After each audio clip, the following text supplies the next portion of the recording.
Olá pessoal, mais uma análise de roteiros e dessa vez é um filme que está bombando aí nos cinemas, Top Gun 2. Estão dizendo até que é um filme que vai salvar o cinema. Será que é tudo isso mesmo? Confere aí no vídeo, fique com a gente. Então pessoal, Top Gun 2, um filme que vem estourando aí todos os recordes de bilheteria. Na carreira do Tom Cruise já é o melhor filme da história dele, da vida dele. Maior bilheteria doméstica, maior bilheteria mundial. Então é um filme que vem aí para marcar e dar uma boa consequência, né, do filme que foi feito lá em 1986. Se você não viu o filme, Top Gun 1, vai na internet que você consegue ver. E depois você pode até comparar, né, as duas versões. Mas a versão atual, é lógico que ela é baseada muito nas cenas de ação. E é o grande atrativo do filme. Mas será que ele é um bom roteiro? Será que a história realmente faz valer a pena toda essa bilheteria que está sendo gasta, ou está sendo arrecadada pelo filme? Bom, nunca é demais lembrar, né pessoal, a minha análise aqui não é do filme como um todo. Porque o filme que a gente vê no cinema, vê nas telas, já é aí um compilado de várias mãos aí, né, do diretor, editor do filme, do próprio roteirista. Então a minha análise não é baseada no filme todo, não é o que você está vendo na tela. A minha análise sempre é do roteiro. Então a gente vai analisar o roteiro do filme e a gente vai ver que tem alguns problemas. E somente pela história o filme não merece toda essa crédito que estão colocando nele aí de o filme que vai salvar o cinema. Ok? Vamos conferir então alguns pontos de problema que existem no roteiro do filme Top Gun 2. Quais são os problemas do roteiro? Bom, eu listei aqui 4 problemas, você pode até encontrar mais ou achar que é menos, mas eu coloquei 4 pontos aqui que realmente fazem do roteiro do filme um roteiro mediano, um roteiro que eu já dou nota 4 para ele, porque realmente ele não traz nenhuma inovação do ponto de vista da história e do personagem, né? Mesmo depois de 30 anos tendo se passado o filme, parece que a gente está vendo mesmo uma sequência de 1988, por exemplo, né? O mundo não mudou, parece quase, né? Os Estados Unidos ainda é o maior país do mundo, que vai salvar o mundo dos terroristas, né? O próprio personagem do Tom Cruise ele não tem uma jornada muito clara de um filme para o outro, parece que é o mesmo Maverick de 30 anos atrás, né? O mundo mudou muito nessa época, será que o cara não aprendeu nada? Né? Então alguns problemas aí realmente na história deixam muito a desejar do ponto de vista de roteiro. Então o primeiro ponto que eu coloquei pra gente aqui é o conflito. O conflito ele se baseia em 2 plots, né, em 2 ações. Primeiro a relação do Maverick com o Rooster e depois a relação com ele mesmo. Né? Então assim, aí mesmo já começa um problema grave no roteiro, porque não traz nenhuma inovação. Né? Ele é o problema do próprio temperamento que ele tem com ele mesmo, ele é inconsequente, ele é um cara que só não aceita hierarquia, tem problemas, né, com hierarquia, ele faz o que quer na cabeça. Ele há 30 anos ele tá ali ainda, né, no mesmo lugar. O filme até trata isso, né? Fala, poxa, como é que depois de 30 anos você ainda é capitão? Ele fala, olha, eu não tô aqui por conta de hierarquia, o posto de alto comando. Eu faço o que eu gosto. Ok, beleza. Então você fazer o que você gosta ali durante 30 anos é uma maravilha mesmo. Agora, ele não aprendeu nada em relação com o mundo, com o exterior, ou seja, aquele tipo de personagem, de machão, do personagem de filmes de ação, ainda deve ser o mesmo, né, apesar do mundo que a gente tem hoje. Né? Então é um filme que ele fica muito perdido em relação ao que a gente tem, ao nosso contexto político, nosso contexto social hoje. O mundo mudou muito para aceitar que um personagem principal de um filme que tem a maior arrecadação no mundo ainda tenha os mesmos princípios e valores morais da década de 80. Isso é muito complicado, né? E a própria relação com o Russo também é uma coisa que é o filho do amigo que morreu, mas uma relação não muito trabalhada, muito superficial. Então, na verdade, o roteiro todo é superficial, muito previsível, né? Eles acabam tendo ali várias situações que a gente sabe o que vai acontecer. Né? Tudo bem, talvez seja exatamente isso que os produtores querem, né? Que você não querem trazer nenhuma expectativa ou surpresa, ou até arriscar alguma coisa em relação ao filme para não perder bilheteria.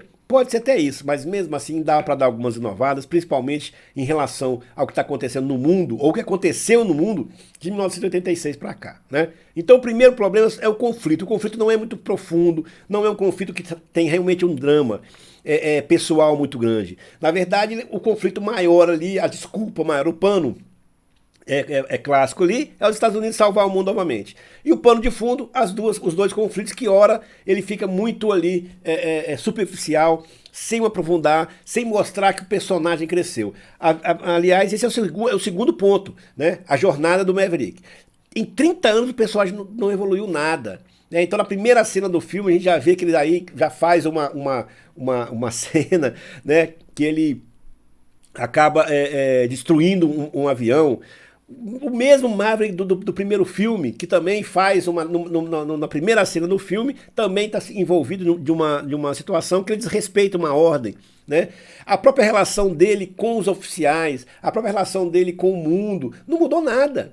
O cara não aprendeu nada em 30 anos. Não é possível, né? Eu acho que o pessoal perdeu uma grande oportunidade de mostrar como o mundo mudou e como o cinema está se adaptando a essa mudança. Mas aí é o que eu sempre tenho, né? Eu sempre digo. Um filme que é preocupado em ganhar bilhões, ele não tem muita essa ousadia, né? Então a gente dá até um desconto, né? Porque realmente a pessoa vai lá quer ver o Tom Cruise de 1986. Mas eu acho que o mundo já não está aceitando muito. Quantos filmes mais assim de ação nós vamos ter? Né? Filmes que têm esse tipo de personagem. Né? Por exemplo, se você pegar os filmes de ação dos anos 80, todos eles eram baseados nesses homens fortes, musculosos, que não levavam desaforo para casa, né? Dava bom dia, te dava um murro na cara, né? Caras truculentos, cara muito violentos. O mundo não cabe isso mais, né? Não cabe isso mais. Por mais que as mulheres estejam tomando também esse espaço, né? Recuperando esse espaço, elas acabam sendo reféns desse estereótipo. Né? E acaba se tornando também simplesmente uma personagem feminina fazendo um filme de ação. Pega os filmes da Charlize Theron, por exemplo, os filmes da Angelina Jolie. Qual a diferença ali de um homem ou uma mulher fazendo um personagem de ação? É a mesma coisa. Também pessoas que quase não conversam, não têm convívio social, elas acabam brigando com todo mundo, tendo uma violência com todo mundo. Ou seja, esse estereótipo, esse tipo de personagem ainda tem muito espaço no futuro para filmes de ação, né? Assim, é isso que a gente tem que pensar quando alguém fala que é o cinema, o filme que vai salvar o cinema. Como assim? Quantos filmes mais de ação, quais são os outros personagens de filmes de ação para nesse estereótipo aí do James Bond, por exemplo, do Tom Cruise na série Missão Impossível, né? Então assim, eu não sei mais quantos filmes, tirando os filmes de super-herói, né? Eu não sei quantos filmes mais de ação vai poder ter um personagem como esse que não apresenta uma jornada, né, de aprendizado ou de mudança em relação com o mundo. Isso é uma coisa que a gente vai ter que ver mais pra frente. Quantos filmes vão sair, né, com esse estereótipo ainda? Tipo os mercenários, né? Pega aqueles filmes dos mercenários lá, todos aqueles homens que estão lá, eles não cabem no filme, em filme hoje, né? Tanto que não fazem.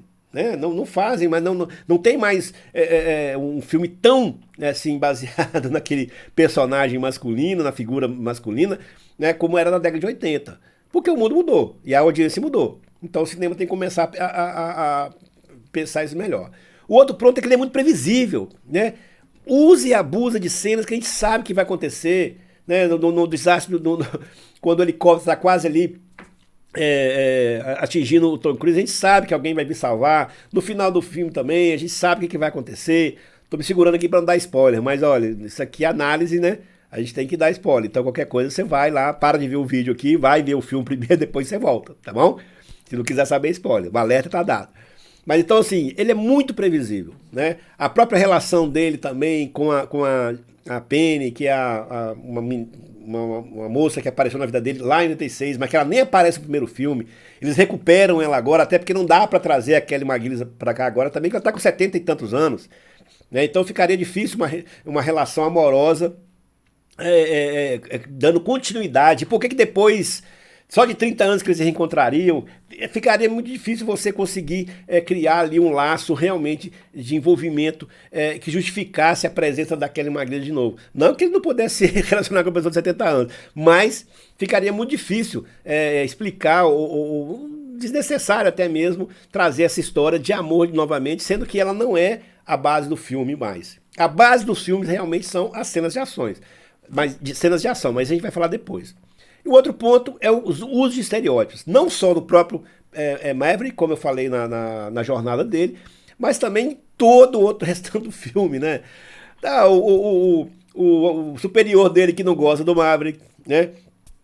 Os pilotos também, que trouxeram um cara lá que é igualzinho o Iceman, até a fisionomia dele parece bastante, né?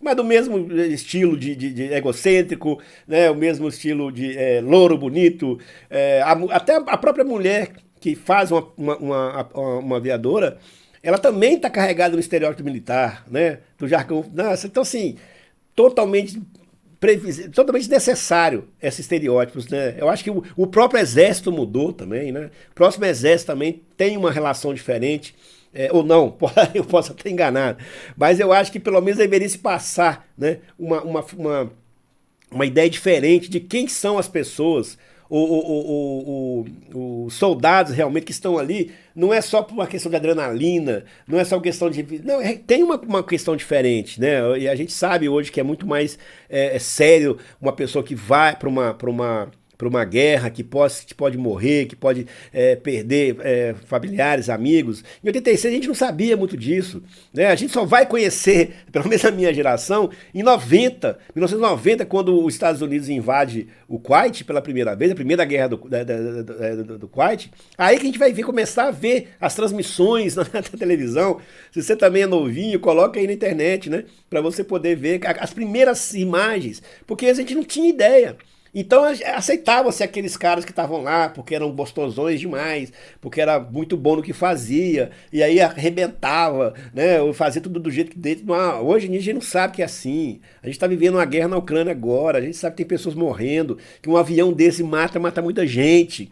Então não é possível mais que a propaganda militar ainda se baseie nesses estereótipos de jovens saudáveis, cheios de saúde, todos maravilhosos, rindo, né, alegres demais, um brincando com o outro. Não chega, né? O exército é uma coisa muito séria, é uma coisa que impacta mundialmente, principalmente nos Estados Unidos, né? A gente está vendo isso agora. Então não cabe mais usar esse tanto de estereótipo assim, né, de uma forma tão rasteira, tão superficial, né? Então, na verdade, essa que é a minha opinião. O filme é muito superficial, tá? Mas tem alguns pontos positivos. E qual é o ponto positivo? A presença do Val Kilmer, né? Isso aí, realmente, trazer o Val Kilmer, conseguir trazer o Val Kilmer para fazer uma cena, né, que o personagem dele tem o problema que ele tem na vida real, né? O Val Kilmer realmente tem um câncer na garganta e realmente não consegue falar. Mas a hora que aparece o Val Kilmer ali, quem viu o primeiro filme, né, fica emocionado. Realmente, até sai uma lágrimazinha ali no olho, porque realmente você vê a dificuldade dele para falar. E foi uma homenagem muito linda que a produção, que o Tom Cruise fez para o Val Kilmer. Então, realmente, isso aí traz uma humanidade, né, que o filme não tinha. Né? A gente está vendo quase que são bonecos, atores lá, boneco do Falcon, né? Todos ali lindos, maravilhosos, aquela coisa superficial, né? Mas aí tá o Valkyrie, mas a gente vê realmente que ali o drama ali realmente foi muito bem trabalhado, né? E realmente valeu a pena demais esse momento no filme. Um outro ponto positivo, claro, são as cenas de ação. Né? E todas essas cenas de ação foram possíveis exatamente por conta dessas câmerazinhas aí. São câmeras que a Sony criou principalmente para o filme, né? Unicamente para o filme. Que são câmeras 6K, né? Que conseguem gravar uma resolução muito boa de imagem, mais do que até o próprio cinema vem mostrando. Acima disso é só 8K, mas câmera de 8K desse tamanho não tem. Então ficaria difícil colocar 5 câmeras dentro de um cockpit de um avião que é pequenininho, né? Então a Sony desenvolveu essas câmeras de 6K que os atores tiveram que aprender a operar, ligar, né, dar o rec, porque não podia colocar mais nada ali, nenhum outro componente que não fosse a lente e o sistema de gravação, porque senão ficava pesado demais, é impossível trabalhar dentro do cockpit. E é por conta dela que nós temos essas cenas aí maravilhosas aí, esses posicionamentos aí do Tom Cruise, quando ele está dentro do avião. Mas vejam bem, tem alguns sites falando que ele dirigiu, pilotou o avião. Não, ele não pilotou o avião. Ele estava dentro do avião, o avião fez todas aquelas manobras, ele fingiu que fez mesmo. Ele até dirige caça, né? Ele tem um brevet para dirigir caça supersônico, mas dirigir um F-18 de verdade do exército americano, ele não pode, porque um filme é um caça de 60 milhões de reais, né? Tudo bem que se caísse aí, ele podia pagar do bolso dele, não tinha problema não. Mas o risco do seguro, né, seria muito grande, seria inviável uma empresa seguradora bancar um seguro referente ao Tom Cruise, né? Porque não sei se você sabe, todos esses atores, quando fazem um filme, eles têm um seguro de vida. Porque se o ator morrer durante as filmagens e o filme não acabar, não ser produzido, todo o gasto que foi feito até ali, o seguro tem que cobrir. Então quem é que vai, qual a empresa que iria assumir o risco desse do Tom Cruise estar pilotando um avião de verdade? Porque ele não estava pilotando, mas ele estava lá, assim como todos os atores. Estavam lá fazendo e sofrendo a pressão da gravidade, muitos atores vomitaram, né, na hora que estavam fazendo as piruetas, ele estava realmente lá, mas ele não pilotou. Tá? Mas isso não tira, de modo algum, a intensidade das cenas de ação. São cenas realmente espetaculares, que vale a pena a gente assistir, vale a pena você conferir mesmo no cinema, ver no cinema, porque se você não tem uma televisão tela grande ou um sistema surround, como muita gente tem hoje em dia, você não vai conseguir captar aquele som, impacto realmente que as cenas trazem. Então vale a pena o cinema mesmo. Por esse ponto, sim. Vale a pena ir ao cinema para ver o filme. Mas isso é pouco para falar que esse filme vai salvar o cinema. Porque falaram a mesma coisa do cinema 3D. Né? Quando lançou o cinema 3D, que aí ia salvar o cinema, que era a diferença do cinema em relação ao 4K. E aí pronto, não deu nada, nem fazem mais filme 3D. Né? Pouquíssimos, um ou outro que é realmente 3D, a maioria era forçado, né? Gravava normal e depois, uma questão técnica, forçava o 3D. Aí você ia no cinema, ficava lá com aquele óculos lá, eu que uso óculos, colocar aquele óculos em cima do óculos, não tem jeito, eu nem assistia mais.